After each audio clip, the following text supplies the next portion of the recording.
حضرت ابو ہریرہ رضی اللہ تعالیٰ عنہ روایت کرتے ہیں کہ میری ماں مشرک تھی، میں اسے اسلام کی دعوت دیتا رہتا تھا۔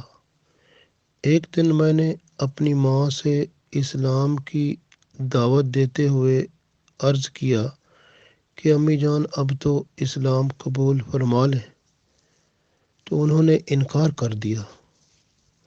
میرا دل بہت پریشان ہوا، میں روتا ہوا رسول اللہ صلی اللہ علیہ وسلم کی خدمت میں حاضر ہو گیا۔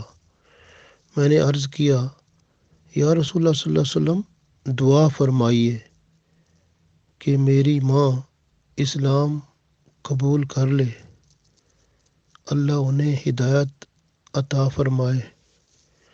رسول اللہ صلی اللہ علیہ وسلم نے دعا فرمائی، یا اللہ ابو ہریرہ رضی اللہ تعالی عنہ کی ماں کو ہدایت عطا فرما۔ ابو ہریرہ رضی اللہ تعالی عنہ فرماتے ہیں کہ رسول اللہ صلی اللہ علیہ وسلم نے جب دعا فرمائی تو میری خوشی کا کوئی ٹھکانہ نہ رہا۔ میں گھر آیا، دروازے پر پہنچا تو وہ دروازہ بند تھا۔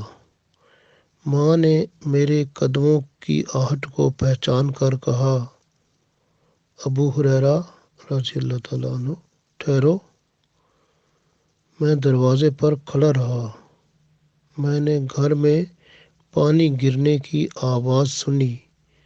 ماں نے غسل کیا، لباس پہنا، سر پر چادر لیے بغیر ہی بہت جلد ہی دروازہ کھول دیا۔ ماں نے مجھے دیکھتے ہی فوراً ہی کہہ دیا، ابو ہریرہ رضی اللہ تعالیٰ عنہ، اشہد ان لا الہ الا اللہ و اشہد ان محمدً عبدہ و رسولہ۔